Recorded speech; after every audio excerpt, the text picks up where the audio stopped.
Sepsis মানে হল আমাৰ বডিত যদি কিবা ইনফেকশন হয়, ইনফেকশনৰ বিপৰীতে আমাৰ বডিয়ে যিটো ৰিয়েকশ্যন দিব।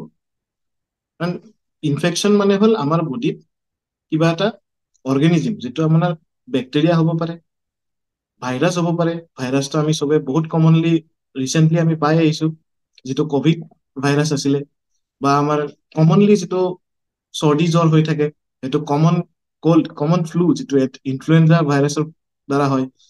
চ' এইবিলাক যিকোনো অৰ্গেনিজমে যেতিয়া বডিত আমাৰ ইনফেকশ্যন কৰিব, ইনফেকশ্যনৰ হোৱাৰ পিছত আমাৰ বডিয়ে এটা ৰেছপন্স দিব। কাৰণ সেই অৰ্গেনিজমটো আমাৰ বডিত থাকিব নালাগে।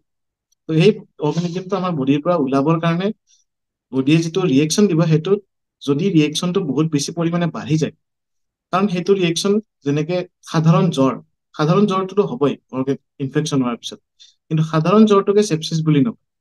জ্বৰ হোৱা বা জ্বৰৰ পিছত যিবিলাক বেক্টেৰিয়াৰ পৰা যিবিলাক বস্তু ওলাব, টক্সিন যিবিলাক ওলাব, সেই টক্সিন বিলাকৰ এগেইনষ্টত আমাৰ কিছুমান কয় ইনফ্লেমেটৰী মিডিয়েটৰ বুলি কয়।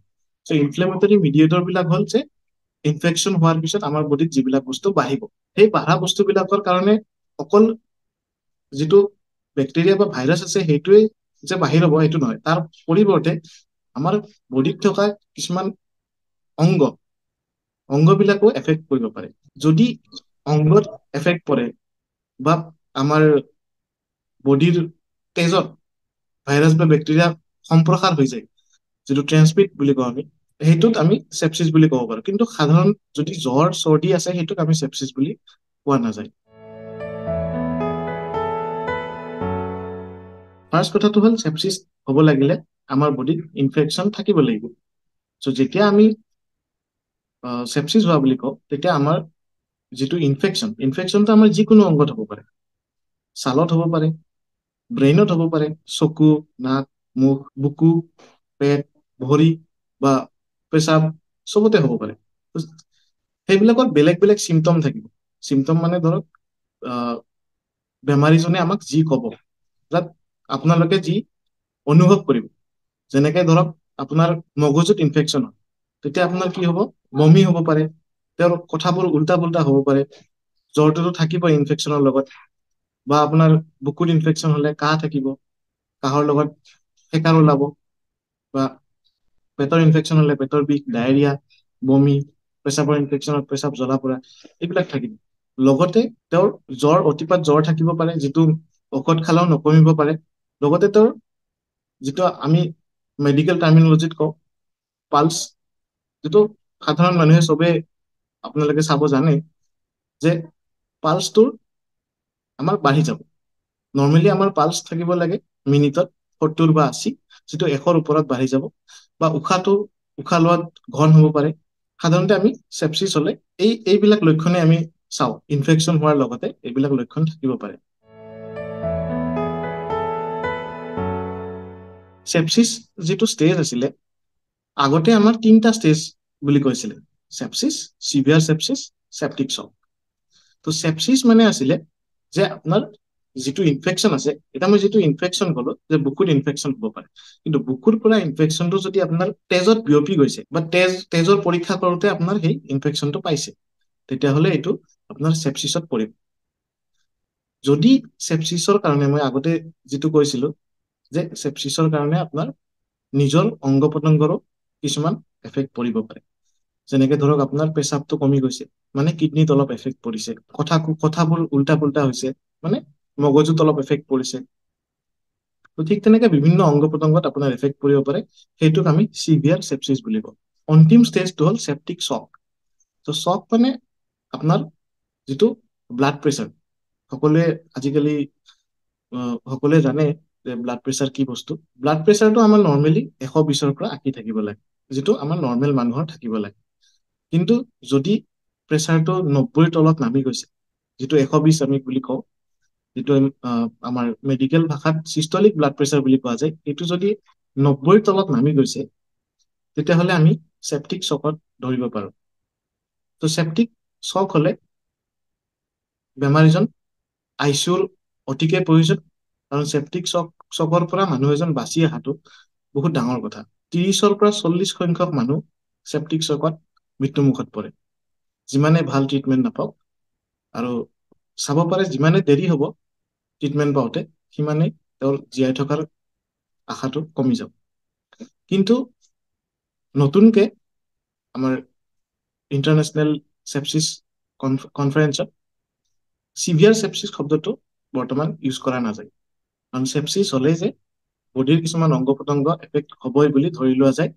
তো যিকোনো ইনফেকশ্যনৰ লগত যদি তেজত অৰ্গেনিজিম পাইছে বা তেজত বেক্টেৰিয়া থকাৰ প্ৰমাণ পোৱা গৈছে তেতিয়াহ'লে সেইটোক চেপচিছ বুলি কোৱা যায়। লগতে যদি পেচেণ্টটো সেই চেপচিছত থকাৰ পিছত যদি তেওঁৰ প্ৰেচাৰটো কমি গৈছে বা বিভিন্ন কিছুমান ক্ৰাইটেৰিয়া বুলি কয়, বিভিন্ন কিছুমান আমাৰ পৰীক্ষা নিৰীক্ষা আছে, সেইটোত আমি ধৰা পৰে যে তেওঁৰ প্ৰেচাৰ কম আছে বা লেকটেট বুলি বস্তু এটা আছে, লেকটেটটো যদি বাঢ়ি যায় তো তেতিয়া আমি পেচেণ্টটো চেপ্টিক শ্বকত থকা বুলি কওঁ। চেপচিছটো হ'ল আমাৰ যে ইনফেকশ্যন, বডিত ইনফেকশ্যন এটা হৈছে, ইনফেকশ্যনটোৰ এগেইনষ্টত যিটো বডিৰ আমি কি কওঁ ইনফ্লেমেটৰী ৰিয়েকশ্যন বুলি কওঁ মেডিকেল টাৰ্মত। চ' বডিয়ে যিটো ৰিয়েকশ্যন কৰে সেইটো হ'ল ইনফ্লেমেটৰী ৰিয়েকশ্যন। চ' সেইটোৱে হ'ল চেপচিছ। এতিয়া চেপচিছৰ ট্ৰিটমেণ্ট হ'ব আমি ইনফেকশ্যনটো ট্ৰিট কৰিব লাগে, ইনফেকশ্যনটো ভাল কৰিব লাগে। তো ইনফেকশ্যন ভাল কৰাৰ আমাৰ মূল মেডিচিনটো কি আপোনাৰ এণ্টিবায়টিক। তো বেলেগ বেলেগ ইনফেকশ্যনত যেনেকে মূৰ, বুকু, পেট চবৰে ইনফেকশ্যনত এণ্টিবায়টিক বিলাক বেলেগ বেলেগ। সেইকাৰণে আমাৰ মানুহবিলাকে কিছুমান ভুল কি কৰে, জ্বৰ হ'লেই ওচৰৰ ফাৰ্মাচীৰ পৰা এণ্টিবায়টিক কিনি খায়, কিন্তু সেইটো এণ্টিবায়টিকে সেইটো বেমাৰত কাম নিদিবও পাৰে। আৰু এণ্টিবায়টিক বিলাক কি হয়, কিছুমান কোৰ্চ থাকে, যেনেকে আপোনাৰ এটা এণ্টিবায়টিক 5 দিন খাবই লাগে, দিনত 2টাকে 5 দিন খাব লাগে, কিছুমান দিনত 3টাকে 7 দিন খাব লাগে। যেতিয়া আমি 2 দিন খোৱাৰ পিছত জ্বৰটো ভাল পায় তেতিয়া মানুহবিলাকে খোৱাটো বাদ দিয়ে। কিন্তু যেতিয়া খোৱাটো বাদ দিব কি হ'ব, বেমাৰটো ভাল পাই গ'ল, কিন্তু যিটো বেক্টেৰিয়াৰ দ্বাৰা তেওঁ আক্ৰমণ হৈছিলে সেই বেক্টেৰিয়াটোৰ ইনফেকশ্যন কৰাৰ কেপাচিটিটো কমি গ'ল। কিন্তু সেই যে 2 দিন খালে তাৰ কাৰণে কমপ্লিট যে নকৰিলে কোৰ্চটো, 5 দিনৰ কোৰ্চটো তেওঁ কমপ্লিট নকৰিল, তাৰ কাৰণে কি হয় বেক্টেৰিয়া কিছুমান থাকি যায়, যিটোত এই এণ্টিবায়টিকটোৰ যিটো আমি কওঁ যে এণ্টিবায়টিকটোৰ এগেইনষ্টত তেওঁলোকে কিছুমান বাচি থকাৰ কাৰণে কিছুমান পৰিকল্পনা কৰিব পাৰে, যিটো বেক্টেৰিয়া বিলাকে কৰে। বহুত ধৰণে তেওঁলোকে কৰিব পাৰে, তেওঁলোকে কিছুমান মলিকুল বনাব পাৰে, তেওঁলোকে এণ্টিবায়টিকটো নিজৰ বডিৰ পৰা ওলাই দিয়াৰ কাৰণে কিছুমান প্ৰচেছ কৰিব পাৰে। কি হয় তেতিয়া কি হয়, নেক্সট টাইম যেতিয়া সেই এণ্টিবায়টিকটো বেমাৰ পেচেণ্টজনে ল'ব তেতিয়া সেইটোৱে কাম নিদিয়ে। সেইকাৰণে আমাৰ বৰ্তমান প্ৰব্লেম বিলাক কি হৈছে যে এণ্টিমাইক্ৰবিয়েল ৰেজিষ্টেঞ্চ বুলি বস্তু এটা বহুত বাঢ়ি গৈছে, যিটো আমি 10 বছৰ আগতে যিটো এণ্টিবায়টিক কাম কৰিছিলে আজিকালি নকৰে। আজিকালি আপোনাক বহুত দামী দামী এণ্টিবায়টিক দৰকাৰ হয়, ঠিক আছে। সেইটোৰ কাৰণে চ' মূল ট্ৰিটমেণ্টটো হ'ল এণ্টিবায়টিক। কিন্তু কথাটো হ'ল কোনটো এণ্টিবায়টিক খাব লাগিব, কিমান দিন খাব লাগিব, সেইটো অকল হস্পিটেলত আহিলে ডক্টৰেহে ক'ব পাৰিব। সেইকাৰণে মূল উদ্দেশ্যটো হ'ল যিকোনো জ্বৰ ইনফেকশ্যন হ'লে হস্পিটেলত আহিব লাগে, এণ্টিবায়টিক যিমান দিন খাব দিছে সিমান দিন খাব লাগে, তেতিয়া আমি চেপচিছৰ পৰা নিশ্চয় বাচিব পাৰোঁ। কিন্তু কথাটো হ'ল চেপ্টিক শ্বকত গ'লে মানুহজন কি কৰিব, চেপ্টিক শ্বকত গ'লে নিশ্চয় হস্পিটেল আহিব লাগিব, আই চি ইউৰ কেয়াৰটো তেওঁলোকে পাব লাগিব। আই চি ইউ কেয়াৰ নাপালে তেওঁলোকৰ যিটো ৱাৰ্ডৰ যিটো জেনেৰেল ৱাৰ্ডৰ কেয়াৰ সেইটোৰ পৰা ইমান ফলপ্ৰসূ হ'ব বুলি মই নাভাবোঁ। যিটো অৰ্গেনিজিমে তেওঁক, যিটো বেক্টেৰিয়া ধৰক ইনফেকশ্যন হৈছে সেইটোৰ এগেইনষ্টত এণ্টিবায়টিকে কাম কৰিব নে নাই সেইটো কোনেও আগতীয়াকৈ ক'ব নোৱাৰে। নিশ্চয় আমাৰ হাতত কিছুমান পৰীক্ষা আছে, যেনেকে ব্লাড কালচাৰ কৰি আমি গম পাওঁ যে এণ্টিবায়টিক বেক্টেৰিয়াটোৰ এগেইনষ্টত কোনটো এণ্টিবায়টিকে কাম কৰিব।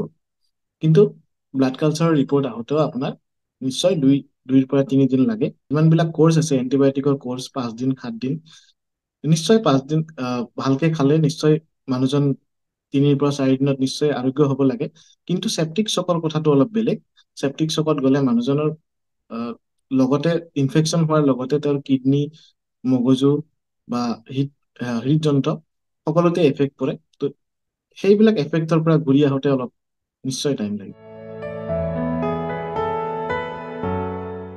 এণ্টিবায়টিক নিজে ইচ্ছা কৰি নিজে ফাৰ্মাচীত গৈ যিকোনো এন্টিবায়টিক আমি খাব নালাগে।